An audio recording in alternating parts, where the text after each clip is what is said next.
అన్న మొత్తానికి జూబ్లీహిల్స్ ఉప ఎన్నిక అయితే ఇప్పుడు మీ కొత్త రాష్ట్ర బీజేపీ అధ్యక్షుడు కావచ్చు, అలాగే మీ బీజేపీ తెలంగాణ పార్టీ కావచ్చు, ఓవరాల్గా మీరు థర్డ్ ప్లేస్లో ఉన్నారు. ఇప్పుడు ఖచ్చితంగా మరొకసారి బీఆర్ఎస్ కాంగ్రెస్ రెండు కూడా మాకు మేమే పోటీ అని చెప్పుకుంటున్న తరుణంలో సో బీజేపీ కేంద్రంలో అధికారంలోకి వచ్చి 12 ఏళ్ళు అవుతుంది. సో ఆ ఇంపాక్ట్ అంటే జూబ్లీహిల్స్లో గతంలో మరి అసెంబ్లీ ఎన్నికల కన్నా పార్లమెంట్ ఎన్నికలకు మీకు కొంత ఓటింగ్ శాతం పెరిగింది. సో రానున్న అసెంబ్లీ ఎన్నికలు అంటే ఈ జూబ్లీహిల్స్ ఉప ఎన్నిక ఎలా ఉండబోతుందంటే ఏం చెప్తారు? నమస్తే అండి. ముఖ్యంగా నేను హైదరాబాద్ డిస్ట్రిక్ట్ ప్రెసిడెంట్ని లాస్ట్ టైం కాంటెస్ట్ చేసిన, అప్పుడే అభ్యర్థిని కాదు, మా పార్టీ తీసుకుంటుంది. But I'm on full hope that I will be getting seat అనేది. సో సెకండ్ విషయానికి వచ్చేసరికి మేము థర్డ్ వరకే పరిమితంగా, థర్డ్కి ఆ ఓట్లు చాలా చాలా చాలా ఎక్కువ వచ్చినాయి బిఫోర్ లాస్ట్ టైం కంపేర్ చేసుకుంటే. ఫిఫ్త్ నుంచి థర్డ్కి వచ్చినాం పొజిషన్. సో థర్డ్ నుంచి మేము డెఫినెట్లీ సార్ ఫస్ట్కి రాబోతున్నాం. దానికి తగ్గట్టే మాకు ఎంపీ ఎలక్షన్లలో కూడా చాలా మంచిగా ఇంక్రీజ్ అయినాయి. మాగంటి గోపీనాథ్ గారు అనుకోకుండా కూడా పోయిన సందర్భంలో ఎన్నో కమ్యూనిటీస్ని, ఎన్నో అసోసియేషన్స్ని, ఎన్నో బస్తీ అసోసియేషన్ ఎవరిని కూడా మా వేరే పార్టీ వాళ్ళ దగ్గరికి పోతే వాళ్ళ కేసులు పెట్టుడు అన్నీ చేసేటోళ్ళు. ఇప్పుడు ప్రతి అసోసియేషన్స్తో టచ్లో ఉన్నాం. అన్నీ వాళ్ళు వర్గాల వారు కిషన్ రెడ్డి గారిని కోరుకోవడం జరుగుతుంది. ఏమైనా సమస్యలు ఉంటే వాళ్ళ దగ్గర రావడం జరుగుతుంది. ఇప్పుడు పార్టీ చాలా భారతీయ జనతా పార్టీ జూబ్లీహిల్స్లో మంచి స్థానంలో ఉన్నది. అంటే దీపక్ రెడ్డి గారు ఇక్కడ మైనారిటీ ఓట్లు కీలకం, జూబ్లీహిల్స్లో మైనారిటీ ఓటర్స్ ఎక్కువ ఉన్నారు. హిందువులకు సంబంధించిన అంశంలో ఒకవైపు బీఆర్ఎస్ మరి గతంలో సిట్టింగ్ సీటు, ఇప్పుడు బీజేపీకి సంబంధించిన అంశంలో హిందువులంతా కూడా అంటే మీరు ప్రతి ఎన్నికల సందర్భంలో మరి ముస్లిమ్స్ అయితే ఖచ్చితంగా బీజేపీకి ఓటు అయ్యారు అనే ఒక భావన మీరే మాట్లాడుతున్నారు. ఇదే క్రమంలో జూబ్లీహిల్స్లో ఎట్లుంటుంది అంటారు? 100% ఈ ఏరియాలో మైనార్టీ ప్రభావిత ప్రాంతం, నో డౌట్ అందులో. కానీ ఎంఐఎం దాన్ని యూజ్ చేసుకొని ఓట్లను అమ్ముకుంటుంది. లాస్ట్ టైం రూలింగ్ పార్టీ ఉన్నటువంటి బీఆర్ఎస్కి చేసిండ్రు. ఆ ఓట్లన్నీ కూడా ఎంపీ ఎలక్షన్స్ వచ్చేసరికి కాంగ్రెస్ అమ్ముకున్నారు వాళ్ళు. సో వీళ్ళు అమాయకులు మైనార్టీస్ అంట. మేము ఎంఐఎంతో మేము డెడ్లీ అగెన్స్ట్ వాళ్ళు ఓట్లు వేయరనేది మాకు తెలుసు. కానీ మేము ఎప్పుడు కూడా మైనార్టీస్ వేయరని చెప్పాం. మైనార్టీస్ మాకు ఎక్కడ హిందువులు లేని ఏరియాలలో కూడా 10-15 ఓట్లు పడ్డాయి లాస్ట్ టైం ఎంపీ ఎలక్షన్స్. 10-15 ఓట్లు పడ్డాయి మాకు ఆ బూతులల్లో. అంటే సర్వేలు అన్ని సింగిల్గా ఒక హిందువు లేని ఏరియాలో కూడా ఓట్లు పడ్డాయి అంటే దాని meaning they are with us. Triple తలాక్ ఉండొచ్చు, అట్లాంటి మంచి పనులు 370 కొన్ని నిజంగా కూడా దేశానికి మంచిదని అనుకునే వాళ్ళు కూడా ఉన్నారు. సో దాన్ని గలీజ్ చేసి ఓట్ల రాజకీయం చేసేది ఎంఐఎం కాబట్టి వాళ్ళు కాంగ్రెస్ వాళ్ళు ఈసారి కలిసి వస్తున్నారు అనేది మా యొక్క భావన. ఎందుకంటే ఎంఐఎం ఇంతవరకు ఒక మాట మాట్లాడింది లేదు. వాళ్ళు ఎంత ఇస్తే ఎంత తీసుకుందాం అనే టైప్లోనే ఉంటారు కాబట్టి దాన్ని మైనార్టీస్ డెఫినెట్లీ ప్రభావం చూపిస్తుంది. కానీ మేల్కోవాలి హిందువులందరూ కూడా. ఓకే, 50% హిందువులంతా ఏకం కావాల్సిన అవసరం ఉందంటారు.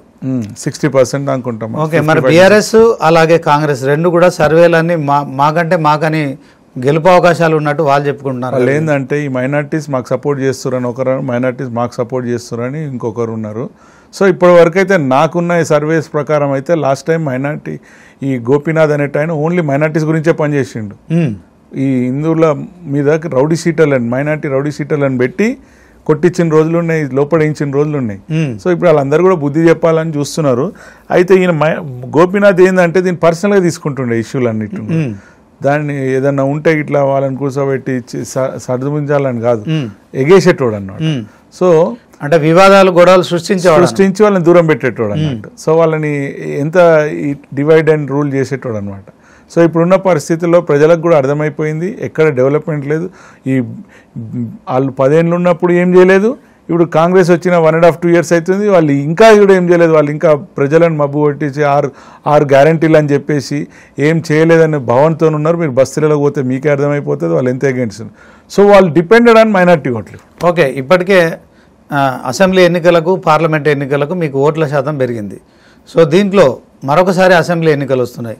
అంటే దేశంలో నరేంద్ర మోడీ ప్రధాని కావాలని తెలంగాణ ప్రజలు కోరుకున్నారు. 8 ఎంపీ సీట్లు మీకు గెలిపించడం కావచ్చు. అదే క్రమంలో అసెంబ్లీలో కూడా మీరు అనూహ్యంగా పుంజుకున్నారు, ఒక 8 మంది ఎమ్మెల్యేలు గెలిచారు. సో దీంట్లో రానున్న ఉప ఎన్నికల్లో మాకు మేమే పోటీ అని బీఆర్ఎస్ కాంగ్రెస్ చెప్పుకుంటున్న నేపథ్యంలో థర్డ్ అంటే మూడో స్థానంలో ఉన్న మీరు ఖచ్చితంగా ఇది మీకు కలిసి వస్తా అనుకుంటున్నారు? 100% అడ్వాంటేజ్ అవుతుందండి. మేము 5th నుంచి 3rd వచ్చినాం. 3rd వచ్చినాక మేము ఒకటి చెప్పినాం, మనం స్ప్రెడ్ అయి ఉన్నాం. ఇప్పుడు పార్టీ మంచిగా పుంజుకొని ఉన్నది జూబ్లీ హిల్స్లో. సో దీన్ని అడ్వాంటేజ్ తీసుకోవాలి, ప్రతి ఒక్కరికి ఓటు అడుగుతానికి పోవాలని చెప్పేసి మేము ఎంపీ ఎలక్షన్స్లో పగడ్బందీగా పోతే మేము 60-65 మధ్యలో డెఫినెట్లీ వస్తాయి అనుకున్నాం. 65 పైనే వచ్చినాయి మాకు, 65,000 ఓట్లు. సో అది it is not a joke. So మేము ప్రజలకు మీ ద్వారా విజ్ఞప్తి చేసేది దీన్ని, మీరు లాస్ట్ టైం ఏదైతే మోడీ గారిని నమ్ముకొని వేశారో ఇప్పుడు కూడా మోడీ గారిని నమ్ముకోండి. మీకు ఎలాంటి స్కీమ్స్ వస్తున్నాయి మీకే తెలుసు. ఇప్పుడు జీఎస్టీ మీరు చూడండి, దీపావళి కానిక జీఎస్టీ మీరు ఒక్కసారి దాని షెడ్యూల్లో పోతే మీకు ఎంత లాభం అవుతుంది అనేది మీకు తెలుస్తుంది. ప్రజలకు నేను మళ్ళీ మీ తిరుగుతూ చెప్పేది, మీరు భారతీయ జనతా పార్టీకి సపోర్ట్ చేయండి, మీకు ఎల్లప్పుడూ పార్టీ మీ ఏమిటే ఉంటుంది. అంటే ఓవరాల్గా 22 నెలల కాంగ్రెస్ పాలన పూర్తయిన తర్వాత వస్తున్న ఉప ఎన్నిక, సో ప్రభుత్వం కూడా మొన్న ఏదైతే కంటోన్మెంట్ ఉందో దాంట్లో శ్రీ గణేష్ మీ బీజేపీ పార్టీకి సంబంధించి కాంగ్రెస్లో చేరడం కావచ్చు, ఎమ్మెల్యే గెలిచారు. సో అంటే కాంగ్రెస్ పార్టీకి మొట్టమొదటి అంటే గ్రేటర్ పరిధిలో మొట్టమొదటి విజయం. సో ఇది రెండవ విజయం అవుతుంది. మా పనితీరు బాగుంది, మా పాలన తీరు బాగుందని ముగ్గురు మంత్రులు తిరుగుతున్నారు. ఇదే క్రమంలో రేవంత్ రెడ్డి కూడా జూబ్లీహిల్స్లోనే ఉంటారు కనుక స్పెషల్ కాన్సన్ట్రేషన్ చేశారు. సో దీంట్లో ప్రభుత్వానికి అనుకూలంగా ఉంటుంది అనుకుంటున్నారా? బీజేపీకి ఏ రకంగా అనుకూలం అంటే ఏం చెప్తారు? లాస్ట్ టైం మీరే చెప్తున్నారు, భారతీయ జనతా పార్టీ స్ట్రాంగ్ క్యాండిడేట్ని వాళ్ళు తీసుకున్నారు కాబట్టి బయటపడ్డారు వాళ్ళు. నా పాయింట్ అర్థమైంది కదా. ఓకే. సో వాళ్ళు ఏమేం చేశారు అనేది మాకు తెలుసు. ఇప్పటికి కూడా అన్ని తప్పుడు ఓపెనింగ్ చేస్తున్నారు, మళ్ళీ దాన్ని పట్టించుకుంటలేరు ప్రజలు. అన్ని ఇప్పుడు బస్తీలలోకి వస్తున్నారు, పొన్నం ప్రభాకర్ గారు ఉండొచ్చు, తుమ్మల నాగేశ్వరరావు గారు, ఇట్లాంటి వాళ్ళు ఎంతో మంది వస్తున్నారు. ప్రజలను వివేక్ వెంకటస్వామి ప్రజలకు పోయి మేము వస్తాం, మేము ఇది చేస్తాం, మీరు చేయండి. ఇన్ని రోజులు ఏం చేసిరు మరి? ఈ 2 నెలలు ఏం చేసిరు? చేయాల్సిన ప్రజలు కూడా చూస్తారు కదా. ఇప్పుడు ఎన్నో ఈ పక్కమట్టి ఉన్నటువంటి 3 లైన్లు అవతల కృష్ణనగర్ అని ఉంటుంది, అక్కడ చిన్న ½ అన్ అవర్ వాన పడితే బోట్లు వేసుకొని పోవాలి జనాలు. ఇన్ని రోజులు ఏం చేసిరు అక్కడ క్లీన్ చేయక? ఇప్పుడు చేస్తామని చెప్తున్నారు. నువ్వు ఎర్రగడ్డకు వేసి రోడ్డు ఎంతో ఒకసారి కిషన్ రెడ్డి గారు వాళ్ళు ఎమ్మటి పడి టెండర్ల గురించి ఫైట్ చేసి అది తీసుకొని వచ్చిన రోడ్డుకి వచ్చి నిన్న వాళ్ళు వచ్చి ఓపెన్ చేస్తున్నారు. అంటే మేము డెవలప్మెంట్కి we are not against, but tell people truth అనేదే నేను చెప్తాను నేను. ఓకే. సో ఎన్నో డెవలప్మెంట్ ప్రోగ్రామ్స్ మేము తీసుకున్నాం. సో ఎన్నో మన కమ్యూనిటీ హాల్స్ కిషన్ రెడ్డి గారి ఫండ్ నుంచి ప్రతి డివిజన్స్లలో కట్టించినాం మేము. మేము ఎట్లా ఓకనే వచ్చేసి అబద్ధాలు అయితే చెప్పుకుంటలేం కదా. ఎన్నో బోర్వెల్స్ వేయించినాం, ఎక్కడ బోర్వెల్స్ లేవో కిషన్ రెడ్డి గారి ఫండ్ నుంచి బోర్వెల్స్ వేయిస్తున్నాం. ఇలాంటి దాంట్లో బీజేపీ ఎప్పుడు ముందుంటుంది, దాన్నే నమ్ముకుంటాం. ప్రజలు కూడా దాన్ని చూస్తున్నారు కాబట్టి ఈసారి మాకు సపోర్ట్ చేస్తారని మేము అనుకుంటున్నాం. ఓవరాల్గా 6-7 డివిజన్లు ఉన్నాయి జూబ్లీహిల్స్ నియోజకవర్గంలో, దాంట్లో 2 బీజేపీ కార్పొరేటర్లు కూడా గెలిచారు. సో అంటే గతంలో జిహెచ్ఎంసీలో మీరు ఎక్కువ సీట్లు గెలుచుకున్నారు. సో ఇప్పుడు 2 కార్పొరేటర్లు అంటే ఒకవైపు 2 ఎంఐఎం, ఒకవైపు 2 బీజేపీ, మరొక వైపు 2 బీఆర్ఎస్ కార్పొరేటర్లు. సో దీంట్లో మీకు ఈ కార్పొరేటర్ల అంశంలో కావచ్చు, రానున్న జిహెచ్ఎంసీలో కావచ్చు, అంటే ఖచ్చితంగా ప్రజలు అంటే ఇక్కడ ఉన్న ప్రజలంతా మినీ ఇండియాగా మనం భావిస్తాం కనుక జూబ్లీహిల్స్ నియోజకవర్గంలో సెటిలర్స్ ఉంటారు, కాప్ ఓటర్స్ ఉన్నారు, తర్వాత మరి వీళ్ళందరూ కూడా అంటే కలగలిపి ఉన్న నేపథ్యంలో బీజేపీకి లాభించే అవకాశం ఏంటిదంటే? ఇక్కడ మేము ఒక్కటి కూడా గెలవలేదండి బీజేపీ. యాక్చువల్గా last time BJP BRS corporator మాకు వచ్చినా కానీ ఇక్కడ మాకు గణనీయంగా ఓట్లు వచ్చినాయి కానీ మేము గెలవలేదు. ఫస్ట్ పాయింట్ ఎందుకంటే 2 ముస్లిం పార్టీ ఎంఐఎం గెలిచింది, తతిమే అన్ని కూడా టీఆర్ఎస్ గెలిచింది. వాళ్ళు ఇప్పుడు కాంగ్రెస్లోకి పోయినారు, గెలిచిన వాళ్ళు కాంగ్రెస్లోకి పోయారు. సో ముఖ్యంగా ఇక్కడ భారతీయ జనతా పార్టీకి మొన్న 7 సెగ్మెంట్లలో 3 సెగ్మెంట్లలో మాకే లీడ్ వచ్చింది ఈ ఎంపీ ఎలక్షన్లో.